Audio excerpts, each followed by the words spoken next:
აუ, მარტო მე მიყვარს ეს საქორწილო კაბების რანკინგი. გოგოებო, სად ხართ? მოდით ერთად ავირჩიოთ სუპერესი საქორწილო კაბა, თქვენი და ჩემი, რომელიც უკვე მქონდა, მაგრამ საოცნებო საქორწილო კაბა.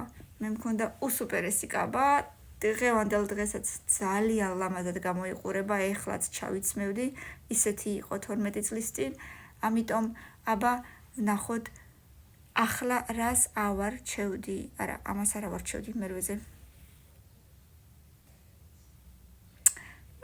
საყოველთაოდ გამოიყურება ძალიან, მოდით მესამეზე დავაყენოთ. არა, ესეთი ძალიან აი ამ ხელა ფაფარა კაბებიც არა. ისე რა, მოდით, რა ვიცი, მე-6-ზე. არ მინდა ეს რაღაცა ძალიან ჰაინანეი, ესეთ კაბაც ყავს, რა ვიცი, მე-7-ზე.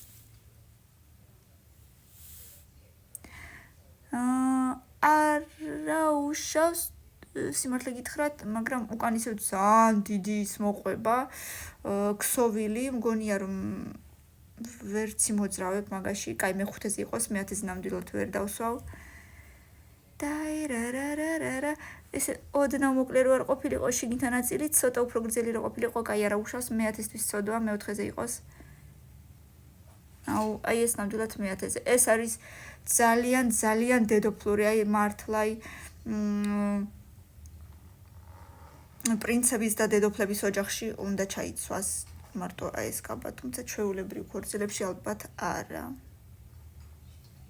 ეს მომწონს, კაი კი ბატონო, მეორე და ისე პირველი მრჩება, მეშინია, კაი ისე პირველი მრჩება. აუ, არა, არ ვარ კმაყოფილი, პირველი არ მომეწონა. მეორე დამედგა პირველზე არ ჯობდა, ეხლა რა ვქენი.